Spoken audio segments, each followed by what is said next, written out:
Purposely. Your life, God's purpose. Listen at purposely.com.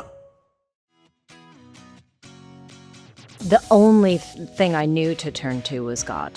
I didn't have a context for prematurity. You know, a child I babysat when I was younger was born prem. He spent a couple weeks in the NICU. That was sort of as much as I knew. Without faith, it would have been unbelievably isolating because I didn't know anyone who had been through anything like this. I didn't even know this actually happened. Hey friend, thanks so much for being here. I am Julie Lyles Carr, the AllMomDoes podcast, part of the Purposely Podcast Network.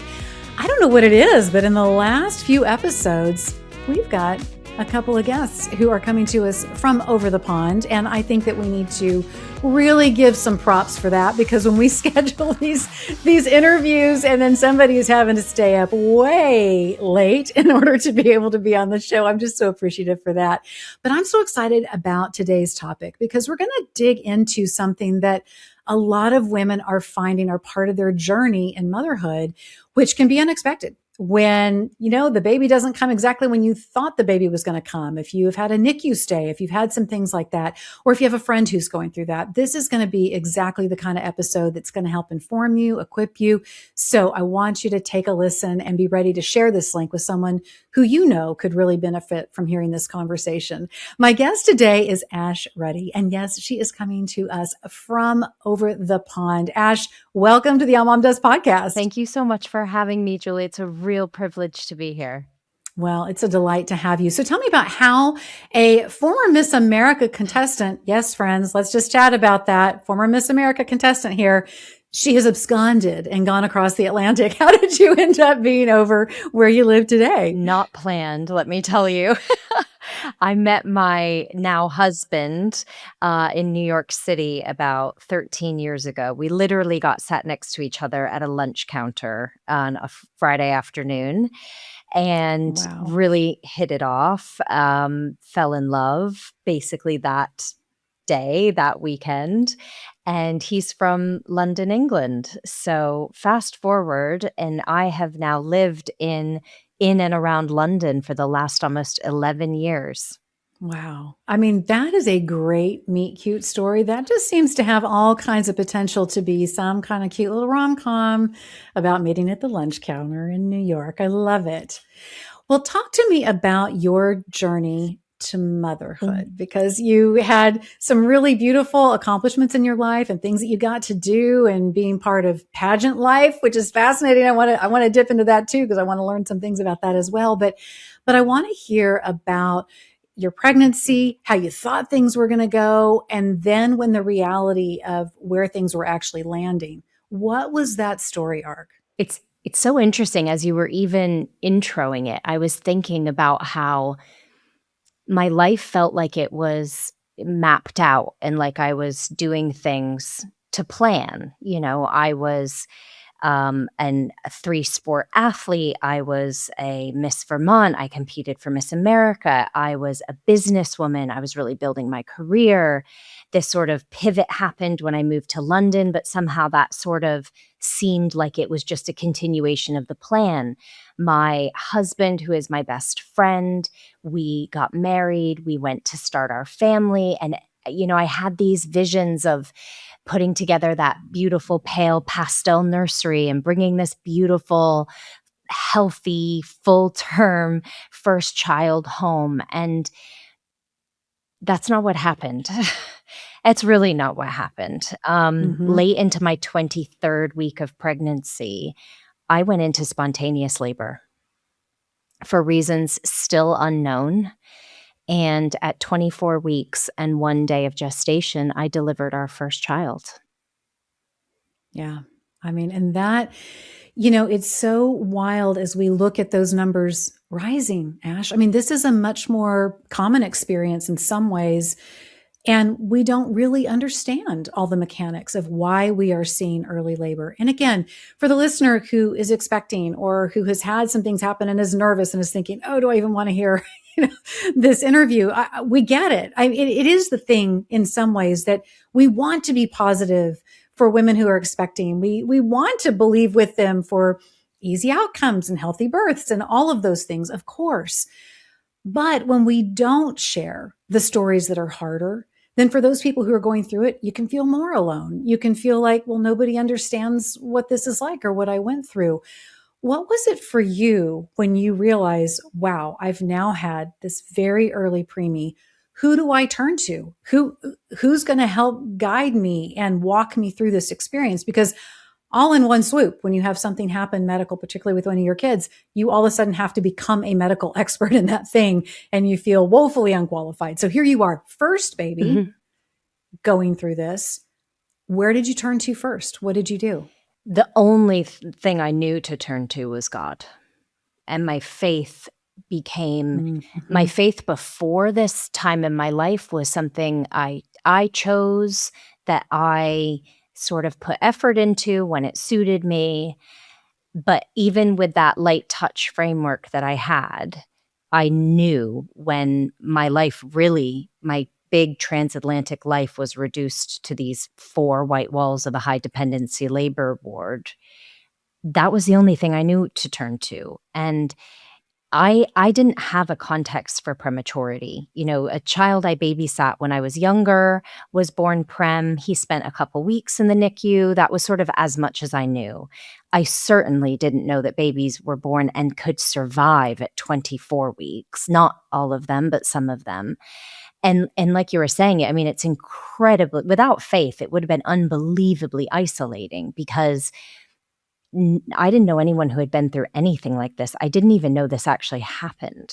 When you began to sort of get your head around it, I mean, not just the mental space of it, but to physically go through birth earlier than what you expected. And now you are on NICU watch 24/7. How did you begin to bring your faith into that space? I have to guess that at first it's just the desperation of, God, please help. What is going on? But then as you sort of settled, weirdly, I have a niece who is in NICU, and it's weird, like it becomes your normal, you know? I mean, like we're going to go up, we're going to go see her, we're going to do the thing, we're going to go through the process, we're going to go all those things.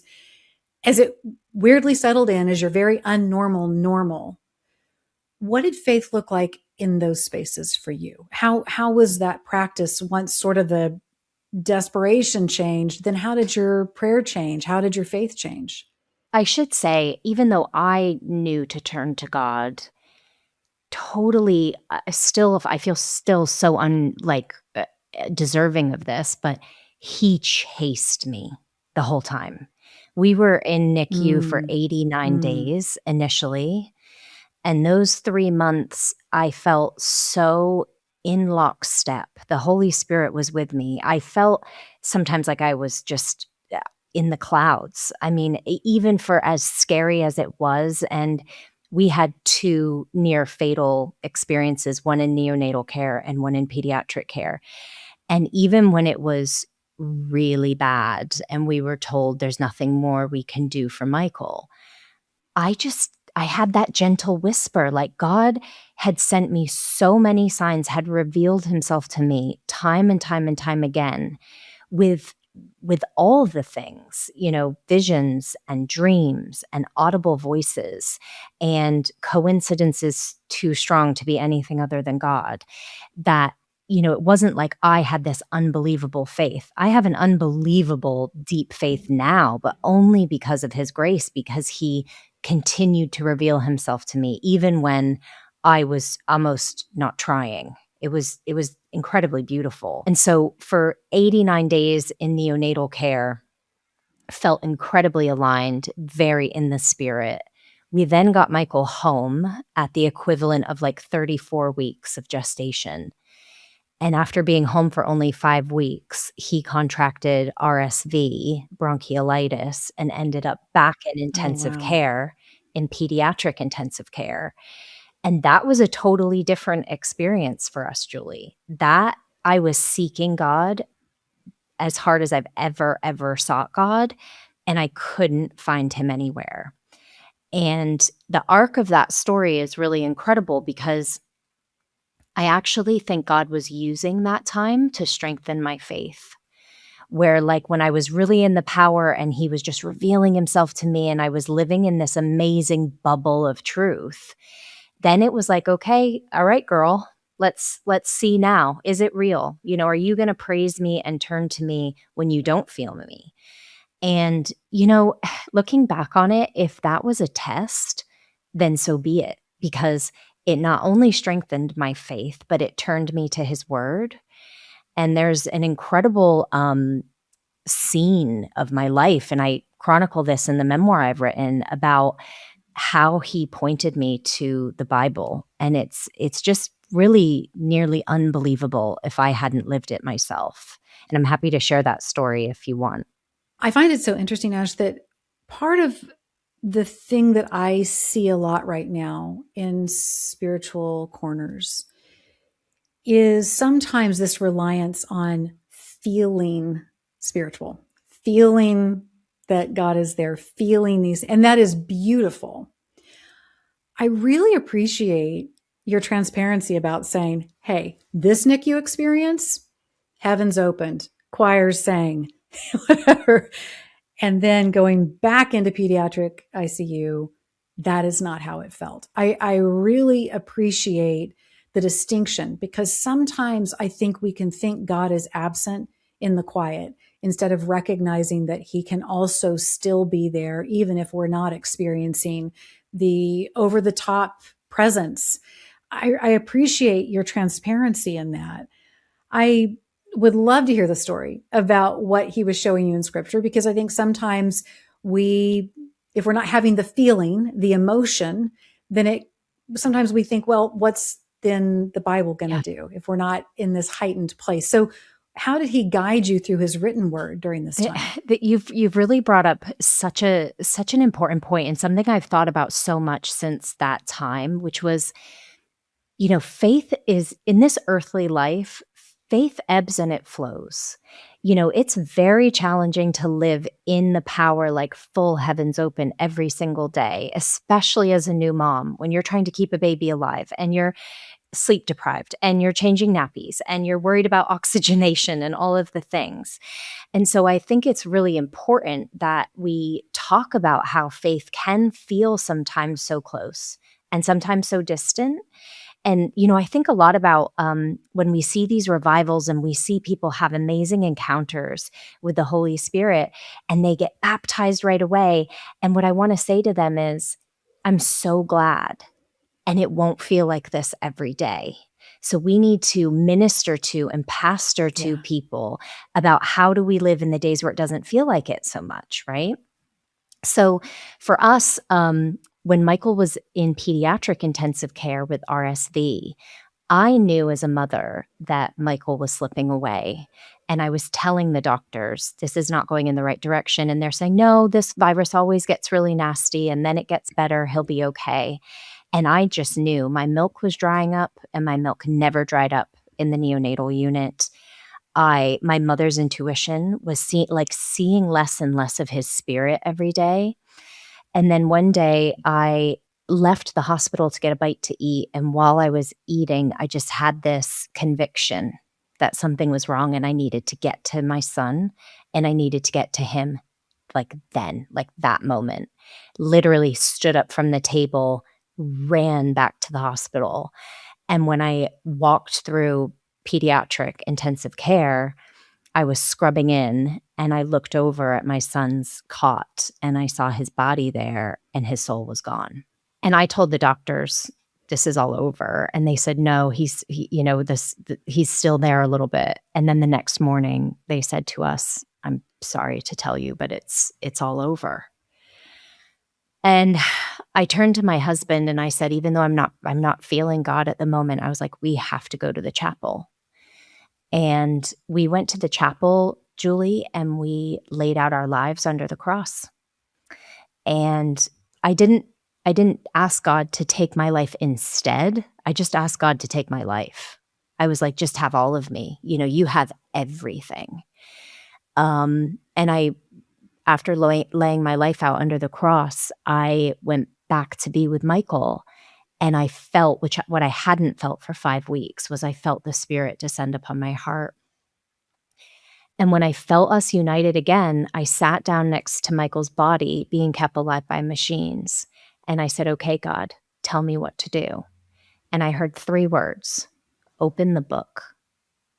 And I looked to my left, and my grandmother's Bible was sitting on the makeshift shelf of the hospital's ventilation system.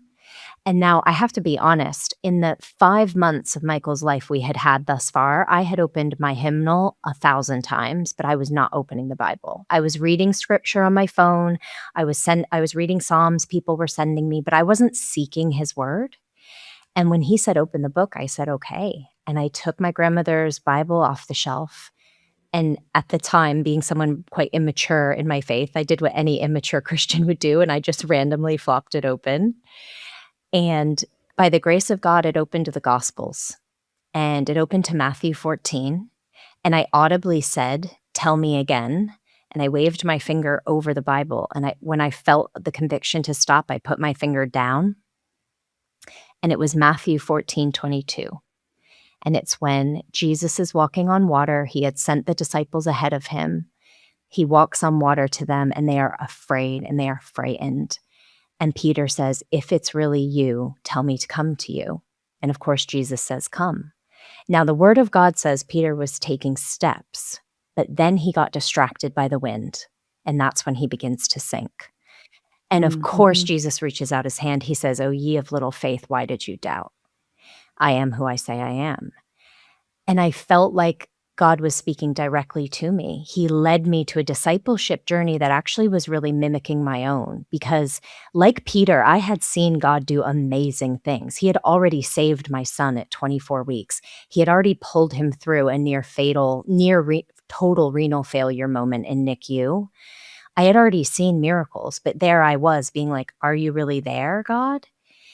And he was saying, yes, I am. And I always have been.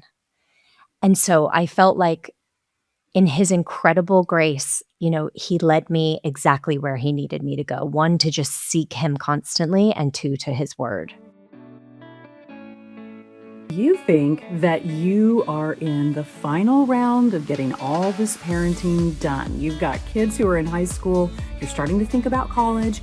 And you're thinking, this is it. I'm Julie Lyles Carr. I'm a podcaster and I'm a mom of 8. And here's what I want you to know about George Fox University. It's a different way of doing college. Why?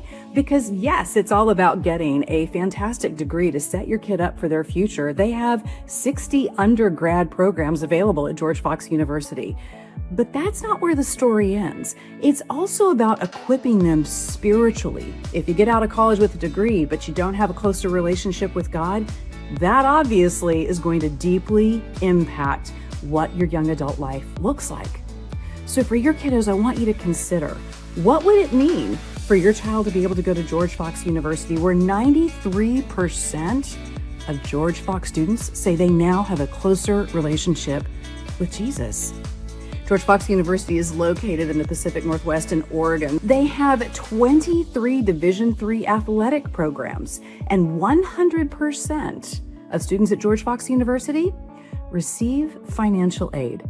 George Fox University is dedicated to their promise. They want every student to be known for who God created them to be. So listen, parents, yeah, you are getting into some of those final laps, but you definitely want to make these last laps count in a big way when it comes to the legacy of your parenting. So be sure and check out for your student, georgefox.edu. That's georgefox.edu.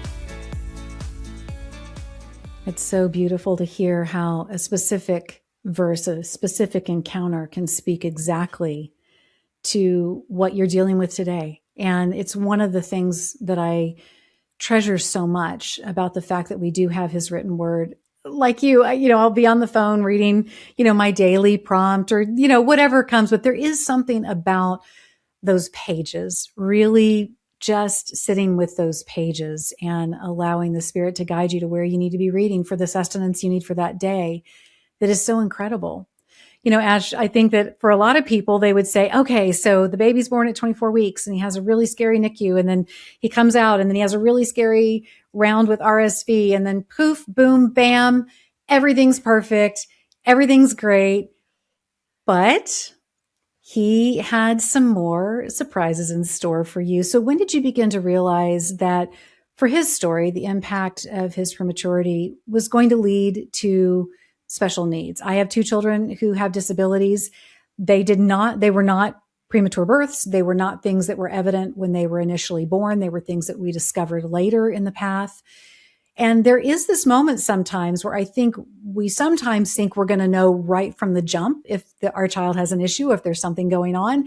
And other times there are things that just reveal themselves over time. What was that like for you in your journey with Michael once you got him through these two huge health crises, once you saw God move in incredible ways, but the movie's playing out different still than maybe we would think? It took years, Julie, really. I mean, he was delayed in milestones, but we were told he would be delayed in milestones. He also came out of intensive care about a year before everything shut down with COVID. So at the time where he would have been going and socializing, or we would be going and seeing peers of his age to know where people are at, we were home for 2 years. And we had to additionally shield because of his lungs and his vulnerability. So it really took until he was like 3, and I was going, okay, I'm feeling and seeing something's not right here. And it took those even closest to me, my husband included, to sort of get on board with that, and which was really very difficult. And then it took from probably ages 3 to 4.5 to really understand through a lot of assessment, a lot of research, a lot of advocacy, understanding that for Michael, it's a very mixed, they call it a complex profile. So there is severe speech and language disorder, there is sensory processing disorder, there is ADHD, and there is suspected ASD. And so it's a quite a mixed bag of intellectual disability, but at the heart of all of it is just Michael.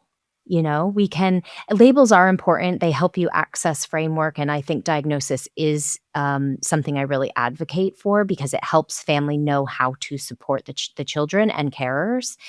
But also we can't lose sight of the fact that that's not who they are. That's just part of their profile. Right.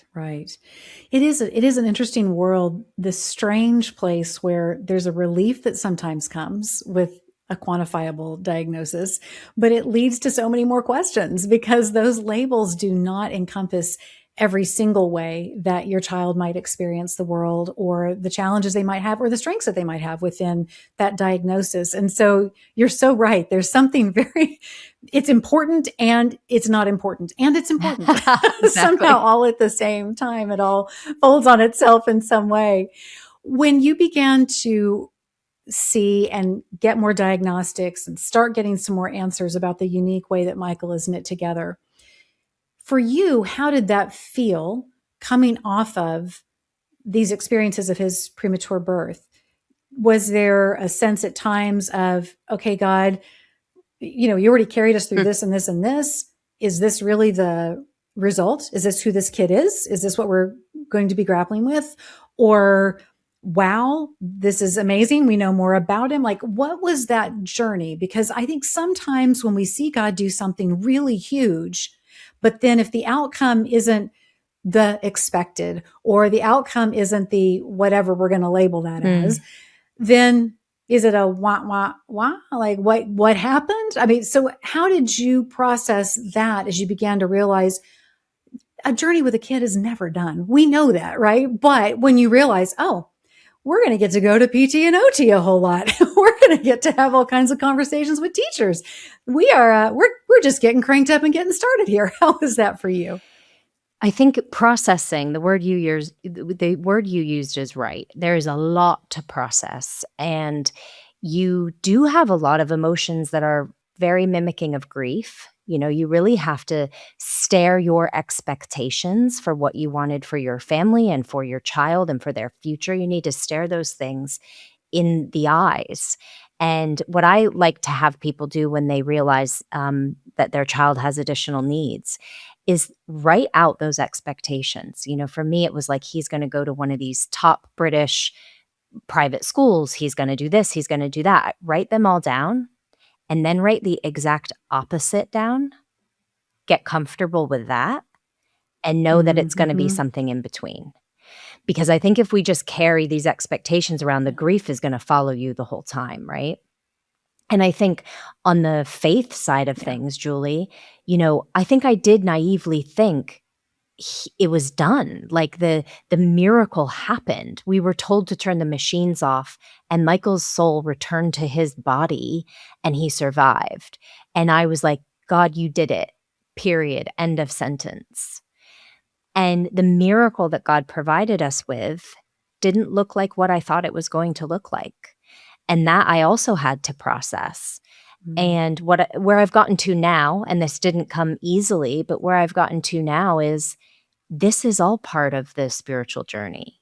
God didn't say he'd give us an easy ride, but he said he'd be with us in it. And to this day, even on the really hard days, I can see him in it because he's changed me. He's changed my husband. He's changed our marriage. He's changed the people around us by us just knowing and caring for Michael. Right. You have stated that the newest stat shows there's 13 million babies that are born prematurely. For children who may be born at term, but then who have special needs following that.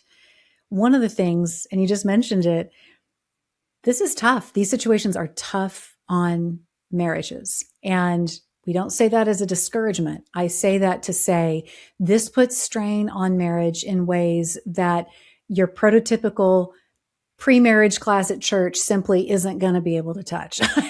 This is not the content that they're going to show up with for you. So what have you learned maritally about how to be in this together, how to accommodate for each other's places of grief, those days where you're depleted and your husband has to get in the game, and the days that he's depleted and you've got to put more effort into the game? What are you learning in all of those places? I'm learning that we have to have Jesus as the foundation of our marriage and our home, or else this isn't going to work. Because before we were putting Jesus as the foundation, there was a lot of friction navigating these day-to-day stressors and uncertainties and grief. And when we made Christ the center of our home, it was like, oh, wait, we don't have to be in control of this. We just have to be a team and help each other practically. But we got to then surrender the future to God. You saved him for a reason. You've knit him together this way for a reason. We're going to trust you. And then our job then is to support each other. And on the practical side of things, like you mentioned, we do this like tap out thing. So if somebody is getting really exhausted or is getting really impatient and isn't going to be conscious and gentle, we've got a code word. And it's like, I'm tapping you in right now, like right this second, because I'm about to lose it. And then we don't ask questions. We don't need context. It's like, okay, swoop in, you swoop out. I've got it. So we've got a few things like that. And this last round, Michael had a really hard few months at the back end of 2025. And it was amazing to see the arc of our marriage and how, when I was saying to you earlier that, at 3 years old, my husband wasn't fully on board with the fact that there even were special needs going on and how hard that was versus. Very common experience where one person sees it, the other one doesn't. And that causes conflict. Yeah. Versus 3.5 years later, when Christ is at the center of our home, we're both on the same page about what Michael's needs are. And we were having a really hard season, but then we were processing it together. We were on the same page. So some nights we'd get the kids down and we'd sit around the dining room table and we would weep together. And it wasn't like we were trying to solve it for the other person. We were just like, this is painful and let's sit in this pain together. And we had these questions like, maybe he's going to live with us for the rest of our lives, for his life. And we never wanted to think about that before, but now we're thinking about it together. And then we can get excited about it together and be like, do you know what? If that's what ends up happening, Julie, that's a really unique, different, interesting experience of this earthly life. And God will have given that to us for a reason. Right. How have you navigated also, because you have another child now? And so in that pregnancy, completely understandable if there were all kinds of emotional triggers and memories and worries. And all of a sudden, an additional pregnancy after this kind of experience just carries a different weight. There's a whole lot more going on there. How did you navigate that pregnancy? And what are you doing today to both meet Michael's needs, but then for your other child? Because it's something that we certainly had to look at, places that I think we did well with it, places I think that we, didn't know what we didn't know that we might do a little bit differently with the kids who were more neurotypical or weren't having some of the same experiences. So what has that been like for you, having a second child in your home? The pregnancy itself, I did in quite quick succession to having Michael. And actually, that was quite a blessing because although clinically it was really difficult and really scary, we didn't yet know what Michael's full profile was and what his needs were. Had we waited another few years, I actually don't know if I would have had another baby. And so I'm so grateful to God that I Right. did, because I always wanted to have more than one child. And our daughter, Marjorie, who we call Jory, is a breath of fresh air. She is incredible. She is neurotypical. So the pregnancy itself, first part of your question, was incredibly difficult and scary. And I was getting scanned all the Yeah. time, and I was on every intervention you can have, hormones, cervical suture, everything to get her to full term. But then the question about kind of how do I give them both what they need now, it's one of the reasons why I stopped at 2. He requires so much of me, which means then she requires so much of me, because I want her to have as much of Right. me Right. as he does. And what I'm trying to do with her, and she turns 5 in a couple weeks, but I've really tried to bring her along the journey. She understands that her brother is different, and I don't hold that back from her. And when he's having a hard time, or if he's doing something that is a bit different than her peers, I just sit down and level with her about it. And it's just giving her this maturity and this way to navigate it, which is so beautiful to witness. They love each other. It's like she totally gets that he's so special, and that you can see that she respects that in him. And by the way, I'm sure I've done it wrong 1,000 times, but that's kind of that's the arc of where we've gotten to. Not to say we've done it perfectly, but the thing I am most proud of, I think, is like bringing her along the journey. I think it's really an amazing thing for siblings of children with disabilities. It really can be this incredible, I believe it fully, that it's an incredible gift, and that it really helps form remarkable human beings all the way around. And so that's incredible to hear what their relationship is like. Well, I'm so thrilled for you on this book that you have coming out, 24+1, as a reference to Michael's gestational date, and then off to the adventures that you were. I want to hear from you about where the listener can go to find the book. And you do so many other amazing things too. I want to make sure that they are linked to all the things that you're doing, the ways that you're engaging in special education, and the things that you're doing to help support families who find themselves in similar situations. So just give me the download here so that we can get it in the show notes. Great. And listeners can go and find about all this great Thank stuff. you. Well, the easiest way to connect with me is on Instagram at the Ash Ruddy. And yes, I talk a lot about being a parent of a child with additional needs, sibling relationships, faith and family. And that's been an amazing journey to try to open, without sharing too much about the children specifically, just to be able to open up and to, back to your initial point in the conversation, help hopefully other people not feel so isolated in this, because the statistics are staggering. 4 out of 10 families in the US and the UK have at least one child with additional needs. So we need to open this conversation up and start normalizing what is fundamentally a different experience of motherhood and parenthood. The book 24+1 is actually currently available on all English-speaking Amazon platforms. You write out the words 20-4+1. And you can also download the audiobook, which I narrate, on all audiobook platforms. Excellent. And with your lovely voice, I'm sure that would be a wonderful listen to. So that'll be fantastic for the listener to find out about. Well, Ash, what a delight to get to meet you. What an experience that you've had. And I really appreciate your vulnerability, your transparency about what you experienced, where you're at in your faith walk, the things that are continuing to be part of that journey. Thanks so much for your time today. Thank you for having me.